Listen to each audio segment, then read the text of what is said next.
Hello folks, welcome back.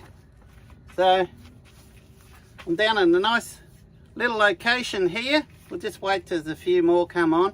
Now this is not going to be a long video because I'm down here on the banks of the Burnett River here down in Bundy. Hang on, let me try to zoom this in.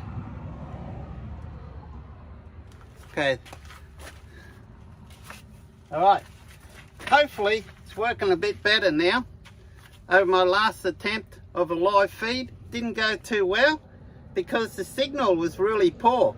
That's when I was down at Elliott Heads, and it's a shame because there's a spot down there. If you don't know where Elliott Heads is, hi Jared, how you going?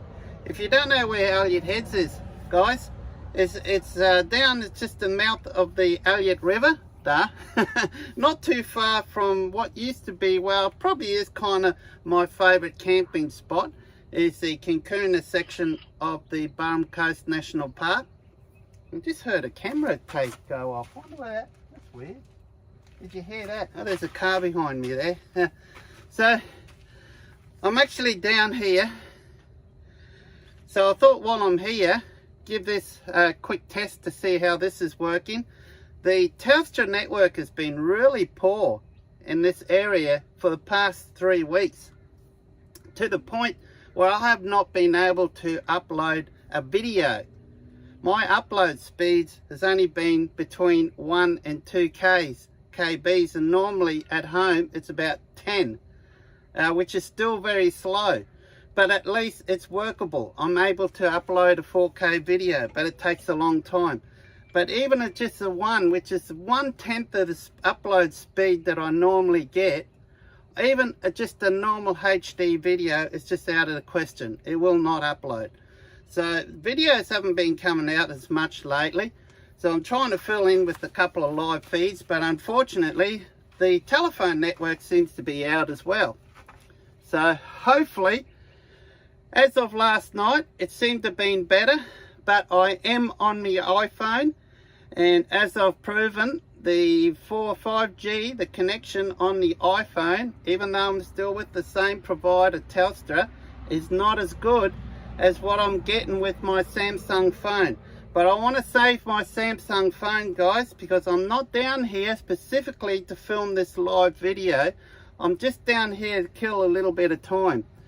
Guys, I've got someone that's going to join me shortly, and I'm going to film a video on his setup.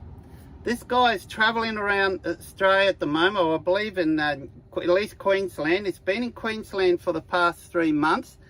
He's contacted me about a week or two ago, said he's passing through Bundaberg, and he's just been down at the Bundaberg Rum Distillery. So he's shooting off back to where he's camping to get his caravan, and he's going to bring his caravan here. He's got a Land Cruiser 200, so I'm going to do a walk around on the Land Cruiser 200, and I'm going to do a walk around also on his caravan. Now, specifically to do with his caravan, we're mainly going to concentrate on the electronic setup that he's got on his van, because he's using Victron. He's using Victron gear. How you going, Martin? How you going? He's using Victron gear, guys. Pretty much similar to what I've got in the back of inside my Pajero here. So we're going to have a look through and go over his system. Now, he's built all this himself. He's also got, which I'm really keen, I'm really interested to see and know more about, he's actually got one of those custom built. I'm not sure if he built it himself. Someone else might have built this particular lithium battery for him. But it's got a custom built lithium battery. It's 280 amps capacity, and I believe it's got a BMS, Bluetooth BMS, so you can actually go on there and check out all the specs on it. Despite what a lot of people think, you don't need a BMS with Bluetooth on it. You can get away with it. But I think the main reason where as if you've been following my channel a lot, you would know why. The main reason why I like the built-in Bluetooth is not so much for the state of charge, because to be frank, the state of charge that records on your built-in BMS is not as accurate as what you're going to get with your shunts, your dedicated shunts that are designed for that purpose. But for most of you, they're going to be accurate enough. So if you're just like running, you know, just a fridge and LED lights, then you really, if you buy, that's another thing too, guys. If you buy one of these lithium batteries that's got the really good shunts in them, I just got a, here he is, I just got a message that's just popped up on the screen. He's on his way. I estimate it's probably going to take about 10 minutes or so to get here. So we're going to end this live feed before he gets here. Now, I'm not going to film it live. I don't know if we have time later on. I'm just going to film it to edit back at home. So give me a day or two of editing. And it also depends. It's going to be filmed in 4K and it'll be uploaded in 4K. So as long as my network is still working fine at home, that I'm able to upload in 4K, then as soon as I've finished editing, it won't take me long to edit, guys. I'm pretty quick with the editing. It won't take long to do that. And then as soon as that's ready, I'm going to upload it, hopefully over the weekend. And so we're going to go, so it's going to be awesome. It's going to be a Land Cruiser 200. It's got a caravan. I don't know, no idea what sort of caravan it is, guys. I haven't even asked him about that, but we'll just have a quick look around on that. Because we can't film everything, because if we do, I don't think a battery's going to last. Hence why some of the filming, I'm going to have to use my Samsung Galaxy Fold 4 phone that I've got there, which has got, seems to have an awesome camera built into it, a lot better than the iPhone one I've got here. But in hindsight, the iPhone is 2 years old. But then 2 years ago, they were raving on how great this is. But I've been a little bit disappointed with it. I'm using the iPhone now, and you can see, you could probably tell the quality is just not there. It's not as good. Cool, we've got 11 people watching. So it's just going to be a short video. So I'm down on the banks of the Burnett River again. And beautiful day here. For a change, it's not blown a gale for a change. How awesome is that? And hey, did you guys that follow Buck, Mr. Buckarooni's channel, did you? I was watching his latest video this morning. I cannot believe it. He broke that spell, that jinx that he's got. He's caught a fish. Good on you, Buck. He's actually caught a fish. And not only has he caught a fish, I think in the video it's showing him actually catching 3 fish. So Ross with him. So of course Ross, it appears, outfished Buck, which wouldn't be hard. Most people probably be able to outfish Buck. But he went on a reputable guide, fishing guide, tour, whatever it is, back up in Townsville. And they went way out deep sea fishing. And they got onto some really nice, what looks like mackerel, tuna, and even some red emperor. And I believe he's got about 4 really decent, 4 or 5, I think 5 or 6 decent sized fish he's taken back home. So hopefully, Buck, we're going to see some awesome cooking videos come up on YouTube channel. Get that camp cube out and you put it to the test.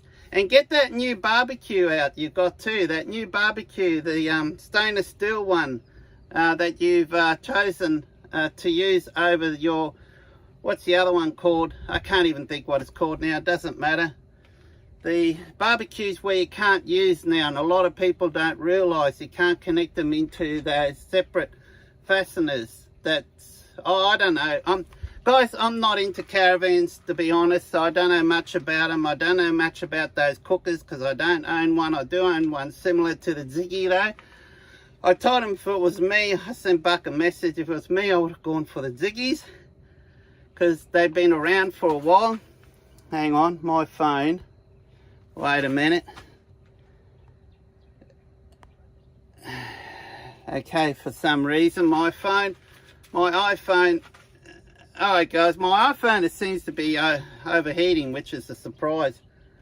It is warm, but not that warm. It's showing me 28 degrees Celsius. The summer is well and truly over, but it is fairly humid. So it is humid. And although, I'm just seeing, although it's really nice weather, but it is humid. So guys, this is going to be just a short video like I mentioned before. So if you can comment down below, let me know what the quality is like. Actually, let me move the camera around. Hang on, I've got a notification here. Let me change the camera. Excuse the mess in the car.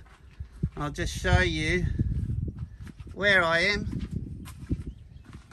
You can see I've got the awning out. There's a few folks down there fishing.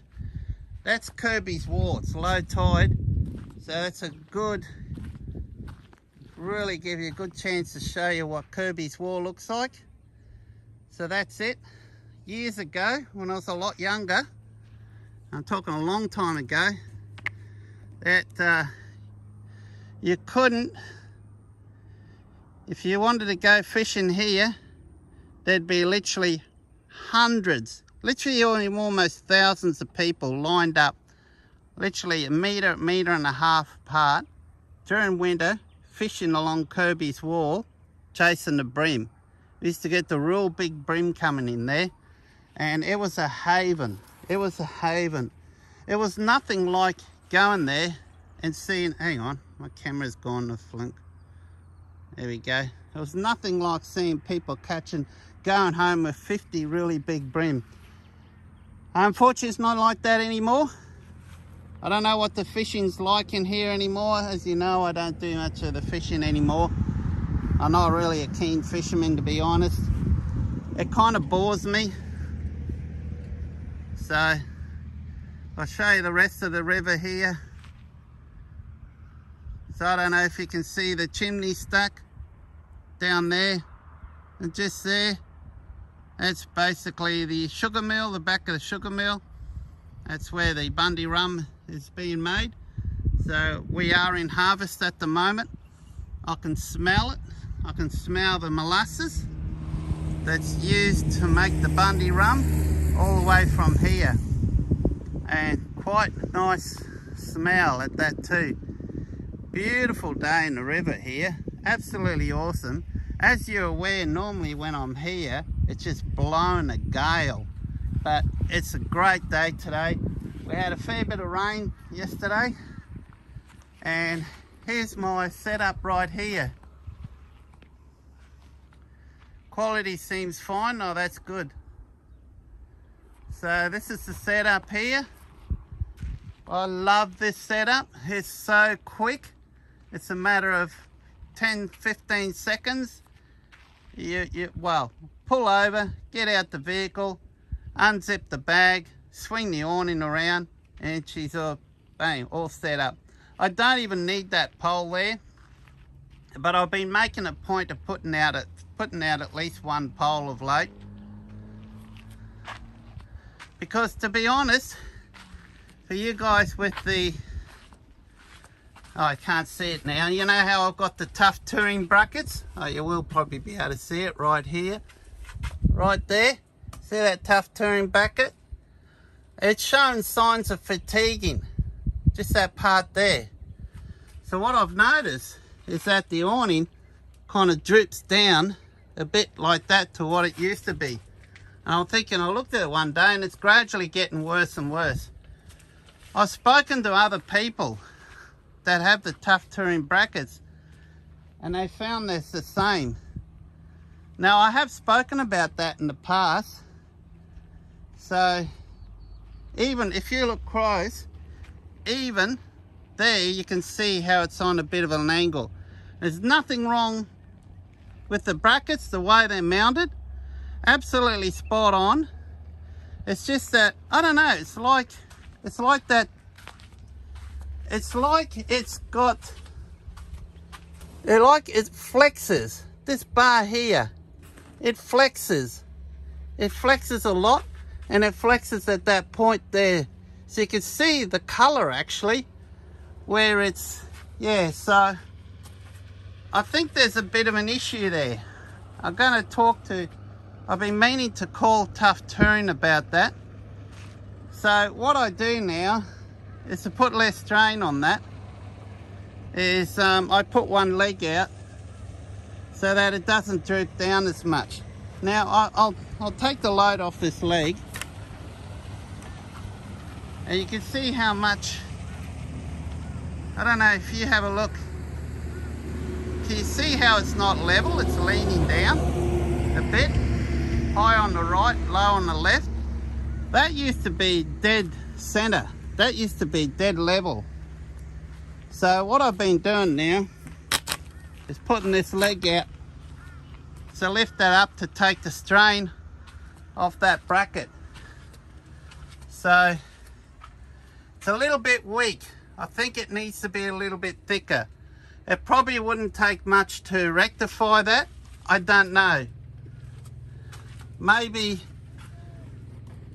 I might have to get them to remove it one day and weld a couple of braces along there to strengthen that up, to stop it from angling down. I reckon if I do that, I just thought, wow guys, I just thought of that right now. That's a real simple repair. So, well, that's a Toyota. There's a car pulling up beside me. I thought it might have been them. So all I do, guys, is now, because there's no wind here, I don't need to put that leg out. And it's not because I've used it, you know, in the storm. Whenever there's a storm or I've got it set up, I've always had all the legs down. I put all 3 legs down and tie it down just to make sure if I leave it up overnight. So I always take the precaution. So as I mentioned, I've had other people. I asked one other guy, I noticed their setup was angled down a bit. And he said, oh, I'm not worried about it. It doesn't matter if it just angles down a bit, but it kind of does worries me because you're just looking at it, guys. You can see how it looks like it's fatigued there. It's a Nissan. Now, these guys are pulling up right beside me, so I'm not sure what's going on there. They're checking out my setup. That's why I haven't got my camera out. If you have a look, I've got my camera gear here. I haven't got it set out yet, sitting on a tripod. So that's my camera gear there.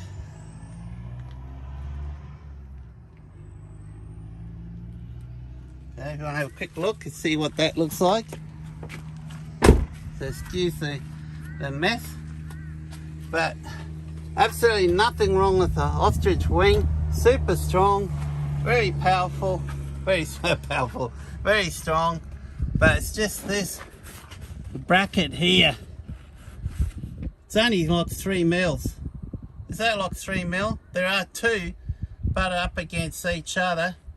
I think that probably should have been like 4 mil or something when I made that. So in the near future, I don't know if I'm able to do that myself. I'm going to have to get that welded on, but the whole thing will have to be taken down to do that. So, in the meantime, I just put a leg out so it won't stress anymore. So, yeah, a little bit disappointed in that. Bit of quality issue there, I think. So it's kind of surprising. So they do sell for somewhat $350 for a set of these brackets. But these are tough touring brackets I'm talking about. You do get this awesome feature here, unique feature there. And you do get the brackets. Now don't think they just designed this for only this particular rooftop tent. They have brackets designed to fit assorted roof racks, rooftop tents, the whole works. But you're looking at about $300, so it's quite a fair bit of money. But to be honest, guys, I didn't pay for it. It was given to me. I got these for free, these brackets. So you can have a look. And this is the brackets, how it's done up on this side. You see how that's mounted to my rooftop tent? And it's the same at the back here. Now it's also, these brackets go over, there's 2 parts, there's that part there, okay, and then there's another part that goes way back here that's also got another, oops, you can't even see, there's another part goes right back here. There's also pop rivet in all these various places. And they're using waterproof rivets. And this one's designed the same. So right back here, and there's rivet there, rivet there, rivet there, rivet there. There's heaps of rivets, a very strong mounting system. Hang on, let me move this. You can see there, see all the rivets.